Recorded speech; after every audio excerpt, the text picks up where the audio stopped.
भूतिया कुर्सी की कहानी। ये है भूतिया कुर्सी की कहानी। कल्याणपुर नामक एक गांव था। उस गांव से थोड़े ही दूर पर एक बहुत ही घना और डरावना जंगल था। रात के समय जो भी वो जंगल से होकर गुजरा वह कभी वापस लौट नहीं आया। उसी जंगल में एक बहुत ही सिद्धि तांत्रिक बाबा रहता था। उससे तंत्र मंत्र के अलावा और कोई भी काम नहीं आता था। वे उस जंगल में रहकर भूतों से बात करता और उनको अपने वश में कर लिया था।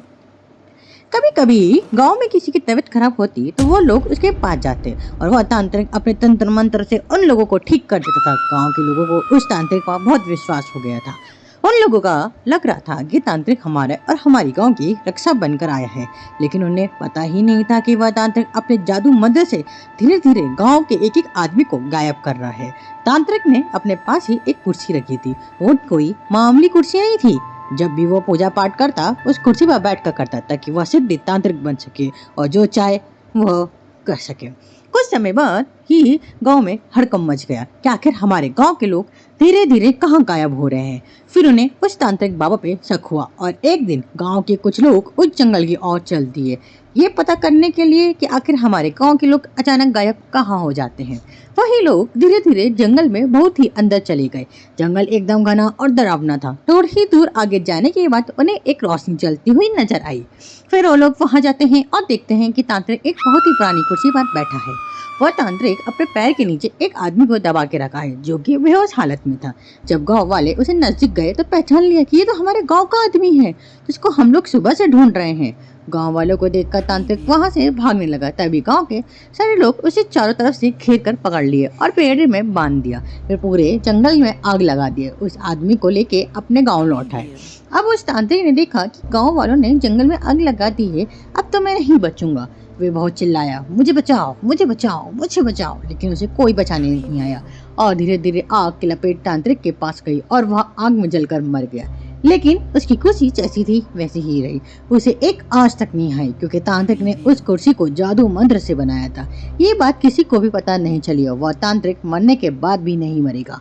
गांव वाले अब खुशी थे कि अब हमें किसी की बात का डर नहीं है। कुछ समय बीतने के बाद एक दिन गांव को एक आदमी दोपहर के समय अपने खेत में काम कर रहा था। गर्मी का दिन था और उसे बहुत जोर से प्यास लगी थी। वह पानी की थोड़ा ही आराम करने के लिए उस जंगल में चला गया जहां तांत्रिक रहा करता था। वहां जाकर देखा कि एक बहुत ही सुंदर कुर्सी रखी हुई है। वह देखने में बहुत लुभावनी कुर्सी लग रही थी, मगर वह भूतिया कुर्सी थी।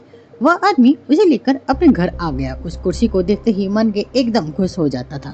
उसके घर वाले भी कुर्सी को देखकर खुश हो गए। उसे नहीं पता था कि वो अपने ही घर कुर्सी नहीं बल्कि अपनी मौत लेके आया है।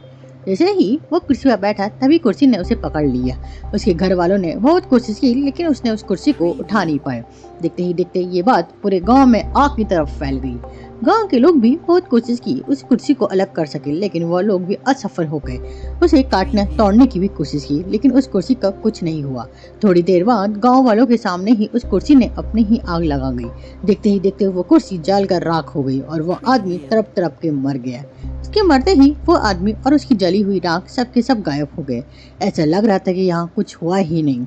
तब ऐसी घटना एक हर 2-3 हर 4-5 दिन पर गांव में होती गई। अब कभी कुर्सी तो कभी टेबल तो कभी खटिया बनकर लोगों को लुभाता रहा और उन तड़पा तड़प के मारता रहा। उस कुर्सी वाला भूत ने गांव में इतना दहशत फैला दिया कि सभी लोग गांव छोड़ने के लिए सोचने लगे।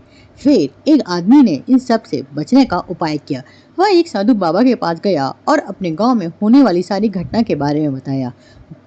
दूसरे दिन सुबह सुबह वह साधु बाबा उस गांव के में आए और सबको अपने अपने घर में घी, चावल, लाल कपड़ा लेकर आने को कहा। साधु बाबा ने उस गांव के चौराहे पर एक पूजा करवाई। साधु बाबा ने सुबह से लेकर शाम तक उस पूजा में हवन किया और सभी लोगों को उस लाल कपड़े में थोड़ा थोड़ा चावल डाल कर लिया और बोले कि इस कपड़े को सब अपने घर के दरवाजे पे लटका देना।